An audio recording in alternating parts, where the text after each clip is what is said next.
আচ্ছা, এই শীতের দুপুরে গরম গরম ধোয়া ওঠা ভাতের সাথে যদি দেশি মুরগির পাতলা ঝোল হয় কেমন হয় বলো তো। জানি জানি, শুনেই লোভ লাগছে। চলো তাহলে দেরি না করে রেসিপিটা দেখে নেওয়া যাক। যেহেতু দেশি মুরগি সেদ্ধ হতে একটু বেশি সময় লাগে, তাই নুন, হলুদ ও সামান্য লঙ্কার গুঁড়ো দিয়ে প্রেসারে 4টে সিটি দিয়ে নিয়েছি। এরপর একটা কড়াইয়ে সর্ষের তেল গরম করে তাতে কেটে রাখা ডুমু ডুমু করে আলু ভেজে নিয়েছি। আর ওই সেম তেলেই গোটা গরম মশলা, তেজপাতা ও গোটা জিরে ফোড়ন দিয়ে স্লাইস করে রাখা পেঁয়াজও দিয়ে দিলাম। পেঁয়াজের কালার চেঞ্জ হয়ে গেলে দিয়ে দেব বেশ খানিকটা থেতো করে রাখা রসুন।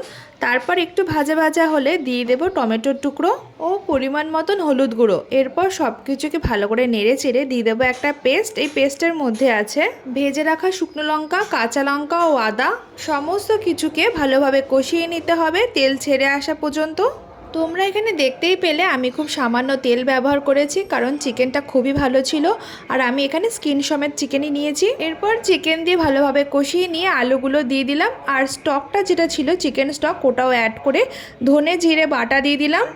তারপর গরম মশলা দিয়ে ভালো করে নেড়ে চেড়ে একটু ঢাকা দিয়ে রাখলাম। এই তো দেখো রেডি আমাদের দেশি মুরগির পাতলা ঝোল।